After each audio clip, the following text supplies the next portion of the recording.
E aí, pessoal? Tudo pronto para a gente mergulhar a fundo em mais um tema.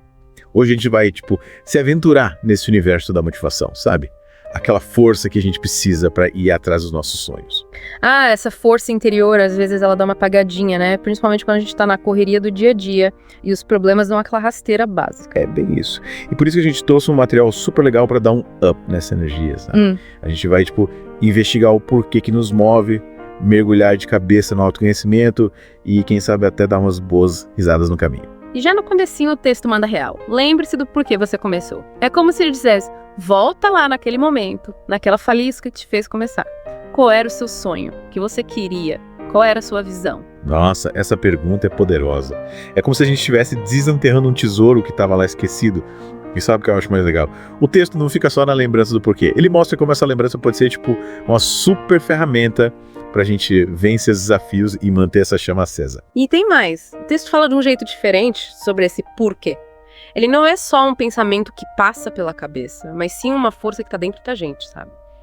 Que alimenta cada passo que a gente dá em direção aos nossos objetivos. Tipo a raiz da nossa árvore da motivação, né?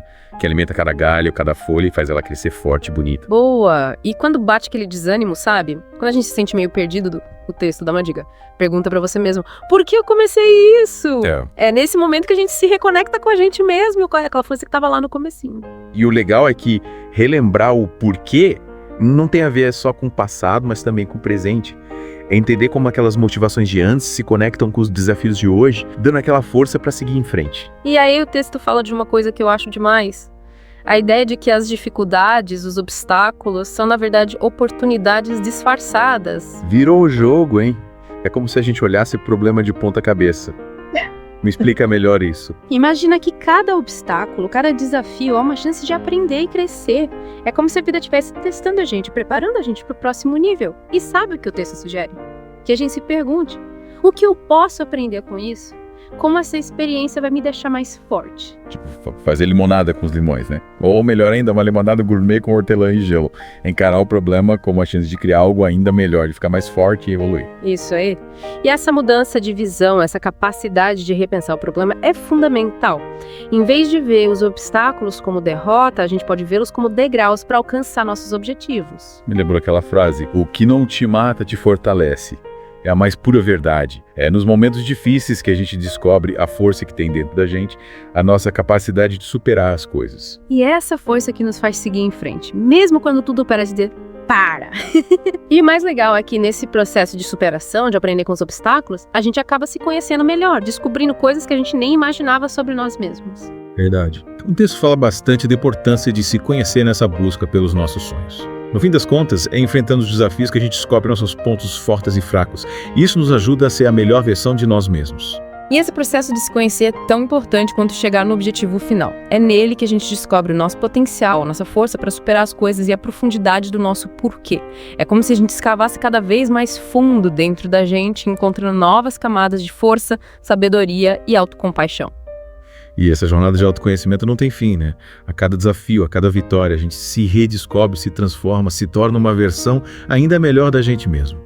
E sabe o que o texto nos lembra de fazer durante essa jornada? Celebrar cada passo, cada pequena vitória. Essa parte é essencial. Às vezes a gente fica tão focado no objetivo final que esquece de curtir as pequenas conquistas do dia a dia. E cada passo, por menor que seja, merece ser celebrado como um símbolo da nossa força de vontade, da nossa capacidade de superar os desafios. E a gente voltou para a segunda parte do nosso mergulho. Antes da pausa, a gente está falando sobre como transformar os desafios em aprendizado, né? Em oportunidades para crescer. E já que a gente está falando de aprendizado, o material de hoje traz uma técnica bem legal para quando a gente precisa se reconectar com o nosso porquê, sabe? Naqueles momentos de dúvida ou quando a gente está meio para baixo. Sim.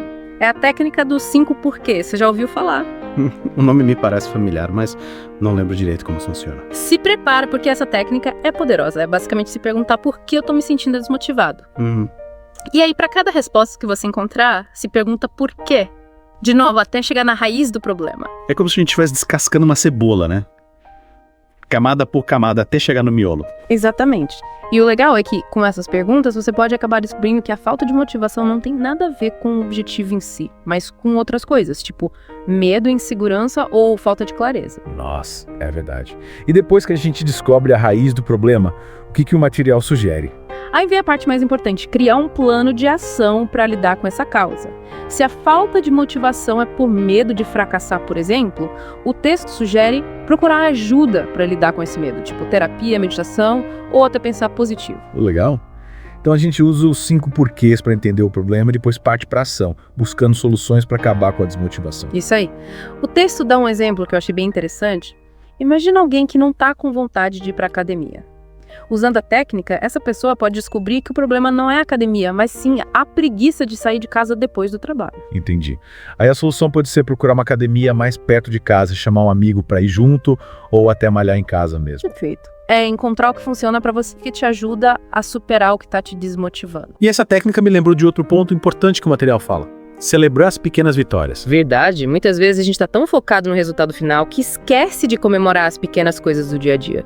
E essa falta de reconhecimento pode acabar com a nossa motivação. É como se a gente fizesse uma viagem longa e só parasse para descansar quando chegasse no destino final, sem curtir a paisagem e os momentos legais pelo caminho. É isso aí.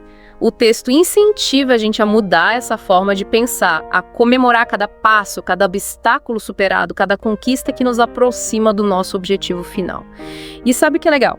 Essas comemorações podem ser simples. Um momento de gratidão, um elogio para si mesmo ou até um chocolate para celebrar a conquista do dia. O importante é reconhecer o seu esforço e se dar um presente por cada passo que você dá em direção aos seus sonhos. Exatamente.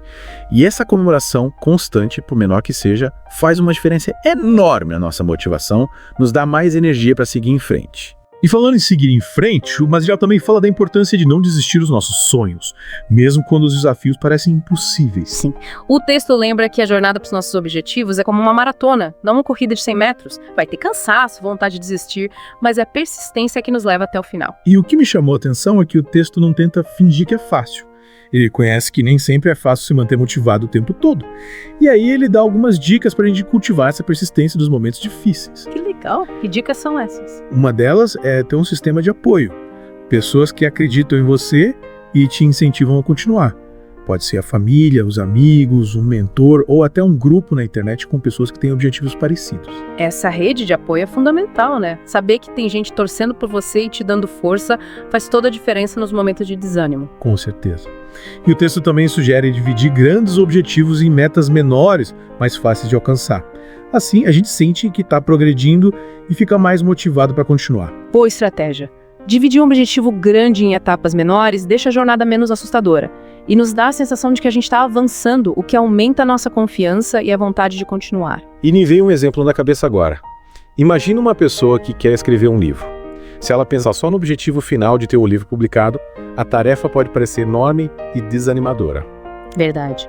Mas se ela dividir esse objetivo em metas menores, tipo escrever um capítulo por semana ou até uma página por dia, a tarefa fica mais fácil de lidar e a sensação de progresso se torna mais frequente. Exatamente. E essa sensação de estar progredindo, por menor que seja o passo, é o que mantém a gente motivado a continuar dia após dia. E sabe, tem outra coisa que o material fala que eu achei interessante. A importância de ter paciência. Paciência. A gente não está falando de motivação. Sim, mas o texto lembra que a paciência é uma grande aliada da motivação, principalmente quando a gente quer alcançar grandes objetivos. Interessante. Me explica melhor essa relação entre paciência e motivação. Muitas vezes a gente quer resultados rápidos e quando isso não acontece, a gente se frustra e desanima. É aí que entra a paciência, nos ajudando a entender que grandes conquistas levam tempo e que a gente precisa ter persistência e disciplina para chegar lá. Faz sentido. É como se a gente estivesse plantando uma semente e, em vez de esperar ela crescer, ficasse desenterrando ela toda hora para ver se já brotou. É isso aí. Essa impaciência, essa ansiedade por resultados rápidos acaba atrapalhando o processo de crescimento. É como se a gente estivesse sabotando a semente. O texto lembra a gente que a jornada para os nossos sonhos é como uma maratona, não uma corrida rápida. A gente precisa ter paciência para percorrer cada quilômetro, para enfrentar os desafios com calma e sabedoria, sabendo que cada passo nos aproxima da linha de chegada. E essa paciência, essa capacidade de confiar no processo e respeitar o tempo das coisas é fundamental para manter a motivação durante a jornada. Me lembrou aquela frase: devagar e sempre se chega longe. É a mais pura verdade. A impaciência e a pressa podem nos fazer tomar decisões erradas e desistir nos primeiros obstáculos. Já a paciência nos permite seguir em frente com mais calma, sabedoria e força para superar as dificuldades. E essa força para superar as coisas, essa capacidade de se adaptar aos desafios e se levantar depois das quedas, é essencial para a gente alcançar nossos objetivos e construir a vida que a gente sempre sonhou. E falando em construir a vida que a gente sonhou, o texto também nos convida a pensar na importância de ter um propósito, um objetivo claro para nossa vida. E aí eu queria te perguntar, você acha que ter um propósito é fundamental para se manter motivado? Ah, com certeza. Ter um propósito é como ter uma bússola que nos guia, nos dá direção e inspiração para seguir em frente. É verdade. Quando a gente sabe o porquê da nossa jornada, a gente encontra um sentido para tudo que a gente faz e se sente mais motivado a superar os desafios. Exatamente. É como ter um mapa que nos guia pelas incertezas da vida, mostrando o caminho a seguir e dando a certeza de que estamos na direção certa. E esse mapa é o nosso porquê. Ele nos dá a direção, a força e a motivação para construir a vida que a gente sempre sonhou. E por falar em construir a vida que sonhamos, que tal a gente dar uma pausa para respirar e voltar daqui a pouco para a última parte do nosso mergulho? Combinado. A gente já volta para finalizar nossa jornada e explorar ainda mais o poder da motivação. Fica com a gente. Voltamos para a última parte do nosso mergulho. Nossa, parece que o tempo voa quando a gente está falando de um tema tão interessante. É verdade. A gente já conversou bastante, né? Desde a importância do porquê até como celebrar cada vitória. Mas sabe o que me chamou a atenção nesse material? Ele fala muito sobre a gente conhecer, sobre o autoconhecimento como algo que está junto com a busca pela motivação. É mesmo. Me lembrou aquela frase, conhece-te a ti mesmo. Parece clichê, mas faz tanto sentido, né? Afinal, como a gente vai se motivar para alcançar algo se nem sabe quem é ou o que é de verdade? Pois é. E o legal é que o material vai além da frase de efeito. Ele dá dicas para a gente usar o autoconhecimento para dar um gás na nossa motivação. Conta mais sobre essas dicas. Uma delas é a importância da gente saber quais são nossos valores, aquilo que realmente importa pra gente. Pensa bem, quando a gente define nossos valores, a gente cria um filtro para tomar decisões, para escolher objetivos que combinam com a gente. É como se a gente tivesse um GPS interno que mostra o caminho certo, ajudando a gente a dizer sim para as coisas que motivam e não para as que nos desviam do caminho. Isso aí. E o material também fala da importância de identificar nossos pontos fortes e fracos. Em vez de tentar ser bom em tudo, a gente pode focar naquilo que já faz bem e pedir ajuda nas áreas que a gente tem mais dificuldade. Nossa, isso tira um peso das costas, né? Como se a gente pudesse ser quem a gente é, sem ter que ser perfeito em tudo. Exatamente. E quando a gente se aceita como é, com nossos pontos fortes e fracos, a gente fica mais confiante para correr atrás dos nossos objetivos, sem medo de errar ou de não ser bom o suficiente. E essa confiança na gente mesmo é a base da motivação, né? Afinal, como a gente vai se motivar para algo se nem acredita que é capaz? Com certeza. O material também fala de ter uma mentalidade positiva, de pensar nas coisas boas que a gente já conquistou e no que aprendeu, em vez de ficar remoendo os erros do passado. É verdade. É como se a gente estivesse limpando o terreno para plantar novas sementes de esperança, otimismo e confiança. E me lembrei de uma frase agora. A mente é como um jardim. Se você não plantar flores, as ervas daninhas crescem. Ou seja, se a gente não cultivar pensamentos positivos, os negativos tomam conta. Que frase incrível. E a gente pode usar o autoconhecimento para escolher as flores que queremos plantar nesse jardim da mente, né? Identificar os pensamentos que motivam, que fortalecem e cuidar deles com carinho. É isso aí. E esse processo de se conhecer e cultivar uma mentalidade positiva é uma jornada que não tem fim. A cada desafio, a cada experiência nova, a gente aprende mais sobre nós mesmos e fortalece a nossa motivação. E esse mergulho no tema da motivação me fez pensar que muitas vezes a gente procura motivação fora da gente, quando na verdade ela está dentro de nós. Verdade. A gente espera que a motivação venha de um livro, de um filme, de alguém que a gente admira, mas a chave para se manter motivado é se conectar com a gente mesmo, com nossos valores, com nossos sonhos. E esse material que a gente explorou hoje é como um mapa para essa jornada de autoconhecimento e descoberta da nossa força interior. Exatamente. E o mais importante é lembrar que a motivação não é algo que a gente tem o tempo todo, mas um processo que a gente precisa alimentar todo dia com pequenas atitudes, com escolhas que nos levam na direção dos nossos objetivos. E para a gente finalizar o nosso mergulho de hoje, queria te convidar a compartilhar uma dica, um conselho importante para quem quer se manter motivado. A dica que eu deixo para você que está acompanhando a gente é: seja legal com você mesmo. A jornada para os nossos sonhos é cheia de desafios e é normal ter momentos de desânimo e frustração. Nesses momentos, em vez de se culpar ou se cobrar demais, pratique a autocompaixão. Reconheça seus esforços, celebre suas conquistas, por menores que sejam, e lembre-se, você está no caminho certo. E dica importante, é bom lembrar que a gente é humano, não máquina, e que a vida tem altos e baixos. E a nossa capacidade de lidar com esses desafios, de se levantar depois de cair, que nos torna mais fortes. É isso aí. E para terminar, deixo um último convite para você. Qual o pequeno passo que você pode dar hoje para chegar mais perto do seu objetivo? Lembre-se do seu porquê, conecte-se com sua força interior e siga em frente. E com essa mensagem inspiradora, a gente encerra o nosso mergulho de hoje. Esperamos que essa jornada tenha te dado um gás para se conectar com a sua própria motivação e correr atrás dos seus sonhos com mais entusiasmo, persistência e carinho por você mesmo. A gente se encontra no próximo mergulho, com mais dicas e reflexões para te ajudar a navegar pela vida. Até lá!